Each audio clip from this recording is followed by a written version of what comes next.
America மற்றும் இஸ்ரேலுக்கும் ஈரானுக்கும் இடையே போர் தீவிரமடைந்திருக்கக்கூடிய நிலையில் வளைகுடா நாடுகளில் சிக்கியிருக்கக்கூடிய தமிழர்கள் எத்தனை பேர், அவர்களின் நிலை என்ன என்பது குறித்து வரைகலை மூலம் விளக்குகிறார் நெறியாளர் தேவப்பிரியன். ஈரானுக்கும் இஸ்ரேல் அமெரிக்காவுக்கும் இடையே நடைபெற்று வரக்கூடிய போரின் காரணமா வளைகுடா நாடுகள் முழுக்க ஒரு போர் பதற்றம் ஏற்பட்டிருக்கு.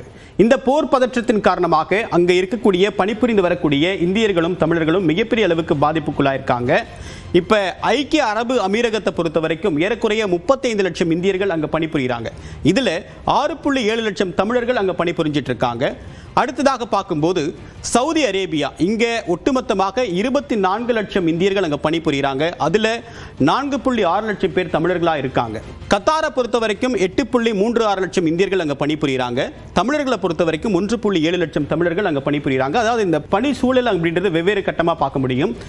ஒரு சில ஏரியால ப்ளூ காலர் ஜாப், அதாவது கடுமையான உடல் உழைப்பு தேவைப்படக்கூடிய பணிகள் அப்படின்றது நிறைய இருக்கும்.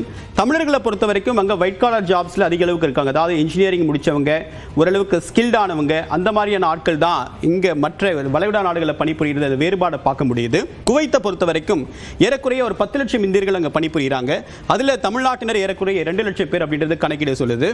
அடுத்ததாக பார்க்கும்போது ஓமனை பொறுத்த வரைக்கும் 6 லட்சத்திற்கும் அதிகமான இந்தியர்கள் அங்கே பணிபுரிகிறாங்க. இதில் தமிழ்நாட்டினர் கிட்டத்தட்ட 1.3 லட்சம் பேர் பணிபுரிகிறாங்க. அடுத்ததாக நிறைய ஆசிரியர்களும் அங்க இருக்காங்க. இன்னொன்று ரீட்டைல் செக்டார், நர்சஸ், இந்த மாதிரியான தொழில் புரியக்கூடியவர்கள், சர்வீஸ் செக்டாரில் ஒர்க் பண்ணுறவங்க அப்படின்றது நிறைய பேர் இருக்காங்க. பஹ்ரைனை பொறுத்த வரைக்கும் 3.27 லட்சம் இந்தியர்கள் இருக்காங்க. அதில் 70,000 பேர் தமிழர்கள் இருக்காங்க அப்படின்னு சொல்லப்பட்டிருக்கு.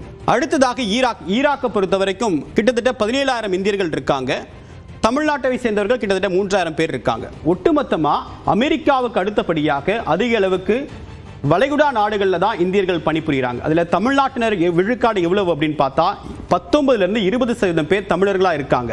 ஸோ இந்த பகுதியில் ஏற்பட்டக்கூடிய போர் பாதிப்பு, போர் பதற்றம் அப்படின்றது நேரடியாக தமிழ்நாட்டினரையும் குறிப்பாக இந்தியர்கள் முழுமைக்கு ஒரு பெரிய அளவுக்கு பாதிப்பை ஏற்படுத்தும் அப்படின்றது தான் கணிக்கப்பட்டிருக்கு.